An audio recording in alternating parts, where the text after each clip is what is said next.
Hello दोस्तों, आज हम अधिकार यानी राइट की बात करने वाले हैं। अधिकार को जानने से पहले हमें यह जानना ज़रूरी है कि अधिकार कोई इतिहास की देन नहीं है, बल्कि यह एक आधुनिक अवधारणा है और इतिहास में इसके लिए काफ़ी संघर्ष किए गए हैं और लोगों ने संघर्ष किया है। और मुख्यतः फ्रांसीसी और अमेरिकी क्रांति के बाद हमें अधिकारों की घोषणा व्यापक रूप से देखने को मिलती है। माना गया है कि मनुष्य जन्म से यानी जब वह पैदा होता है तब से सारे मनुष्य समान होते हैं, इसीलिए सभी व्यक्तियों के पास समान अधिकार होने चाहिए। इसी कड़ी को आगे बढ़ाते हुए हमें यह जानना जरूरी है कि अधिकार क्या है। मुख्यतः अधिकार व्यक्ति के एक वे सामाजिक दावे हैं जो उसे समाज द्वारा प्राप्त होते हैं और यह दावा व्यक्ति द्वारा राज्य के प्रति किया जाता है। और यह मुख्यतः अधिकार के बारे में देखा जाए तो यह किसी व्यक्ति का खुद का अधिकार नहीं होता, बल्कि यह समाज या राज्य द्वारा स्वीकृत होता है। किसी एक व्यक्ति विशेष का अधिकार नहीं होता। कोई अधिकार हर एक व्यक्ति पे लागू होता है। मान लीजिए कि हमको बोलने का अधिकार मिला, हमको घूमने का अधिकार मिला, तो सिर्फ हमको नहीं मिला, बल्कि मेरे अलावा मेरे साथ जितने भी लोग थे सारे लोगों को यह अधिकार मिला है।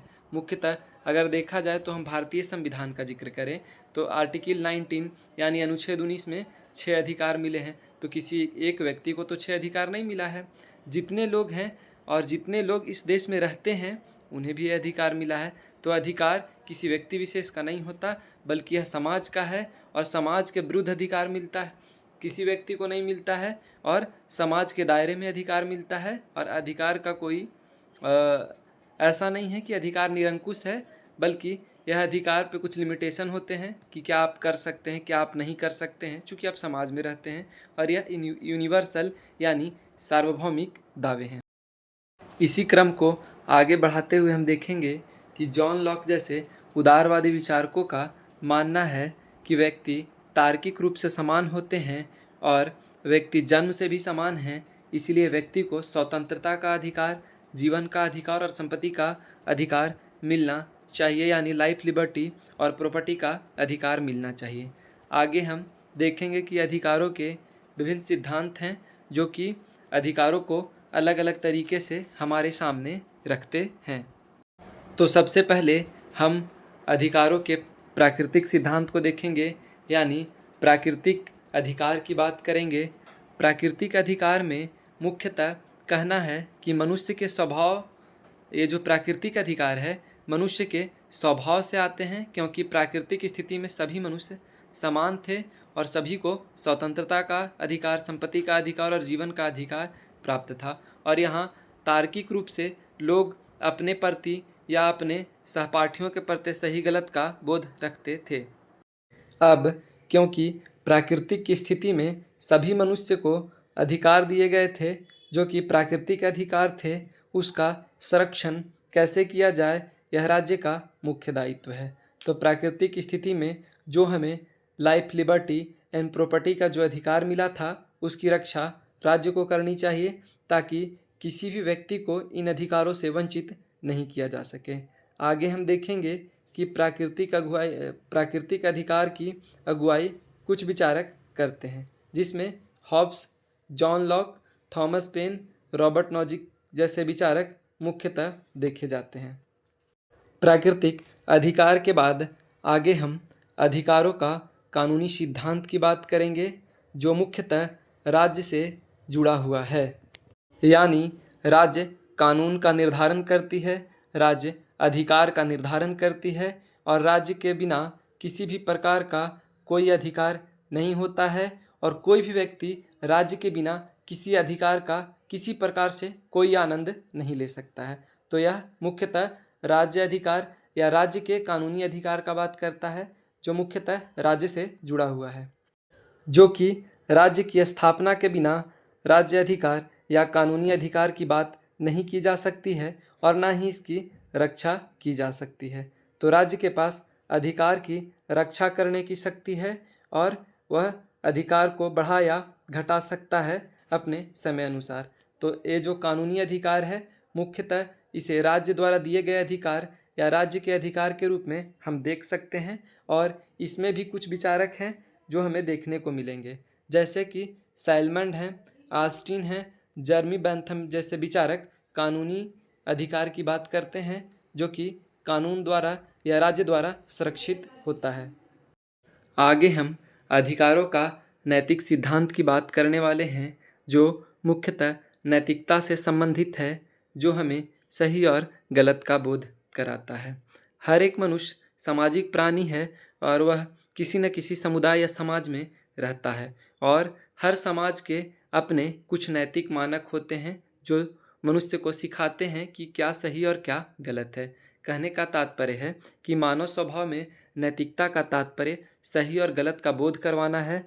नैतिकता मानव क्रिया और अधिकारों का आधार होना चाहिए, यानी किसी व्यक्ति को वे काम कभी नहीं करने चाहिए जो वह खुद के लिए पसंद नहीं करता है। मान लीजिए कि हम किसी व्यक्ति के साथ कुछ ऐसा व्यवहार कर रहे हैं जो कभी हम नहीं चाहते थे कि इस तरह का व्यवहार मेरे साथ किया जाए, तो यह नैतिक मानक है कि हम अपने साथ जो अच्छा या बुरा होना देना चाहते हैं, कि हमारे साथ कुछ सही या गलत जो भी हो, तो हम सेम चीज़ को दूसरे पे अप्लाई करके देखें कि किसी के लिए क्या सही और क्या गलत हो सकता है। मनुष्य के क्रिया से निर्धारण होता है कि यह क्या सही और क्या गलत है। हमें बचपन से ही सिखाया जाता है कि हमें कौन से काम नहीं करने चाहिए और कौन से काम करने चाहिए। सही और गलत का बोध करवाया जाता है ताकि हम आगे चल के जिस समाज में रह रहे हैं उस समाज का हम हिस्सा हैं, और हमें सही और गलत का बोध होना आवश्यक है। तो हम देखेंगे कि नैतिकता मुख्यतः सामाजिक मानदंड का आधार है और हमें सही और गलत का बोध करवाता है। उसी के अनुसार हमें अधिकार मिलता है। हम किसी के अधिकार को छीन नहीं सकते हैं, चूँकि हमें सही और गलत का बोध है और हमें हमेशा सही या अच्छा करने का प्रयास करते हैं। इसी में दो विचारक मुख्यतः बहुत प्रसिद्ध हैं, एक इमैनुअल कांट और एक टी.एच. ग्रीन। ग्रीन का कहना है कि अधिकार जो है मनुष्य के नैतिक चरित्र यानी हमारे चरित्र से निकलता है, और व्यक्ति अपने अनुसार लोगों के लिए हमेशा अच्छा और अच्छा सोचता है। तो हम देख चुके हैं कि नैतिकता में यानी नैतिकता के जो अधिकार का सिद्धांत है उसमें दो विचारक मुख्यतः देखे जाते हैं, जिसमें इमैनुअल कांट और टी.एच. ग्रीन बहुत फेमस है। आगे हम मानव अधिकार की 3 पीढ़ी की बात करेंगे, जिसकी बात मुख्यतः कारेलवॉस्की यानी कारेल वासक जैसे विचारक ने की है।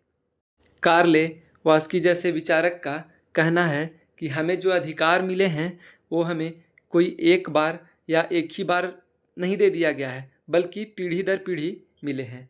तो यह बात उन्होंने अपने बुक ह्यूमन राइट अ 30-year स्ट्रगल्स में किया है, जिसमें वह मानवाधिकार की 3 पीढ़ी की बात करते हैं, जिसमें प्रथम पीढ़ी यानी शुरुआत की का जो समय था उस समय हमें नागरिक और राजनीतिक अधिकार प्राप्त थे। नागरिक अधिकार कि हम किसी देश के निवासी होंगे। राजनीतिक अधिकार का मतलब हुआ कि जिस देश के हम निवासी हैं वहाँ का जिस देश का हम नागरिक हैं वहाँ के राजनीतिक गतिविधियों में भाग ले सकते हैं, चुनाव लड़ सकते हैं, चुनाव से संबंधित मतदान कर सकते हैं, उम्मीदवार के रूप में खड़ा हो सकते हैं। और इसमें मुख्यतः नागरिक और राजनीतिक अधिकार से संबंधित जितने अधिकार हैं वे हमें दिए गए।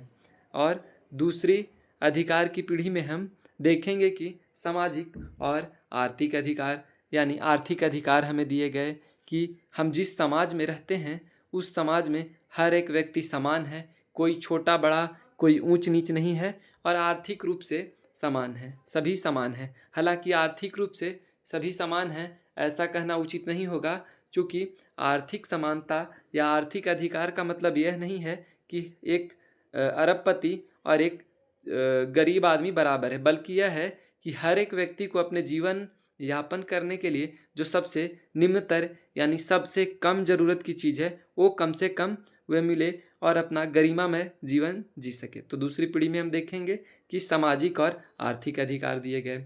तीसरी पीढ़ी की हम बात करेंगे जो मुख्यतः सांस्कृतिक, सामूहिक और पर्यावरण अधिकार से संबंधित है। सांस्कृतिक यानी बहुसांस्कृतिक अधिकार की बात की गई है कि अल्पसंख्यक को भी वही अधिकार मिलने चाहिए जो बहुसंख्यक को मिले हैं। कोई भी समुदाय में या किसी भी धर्म के लोग या किसी जाति विशेष के लोग जो अल्पसंख्यक हैं उन्हें भी वे सारे अधिकार मिले। हर एक व्यक्ति के पास अधिकार होना चाहिए।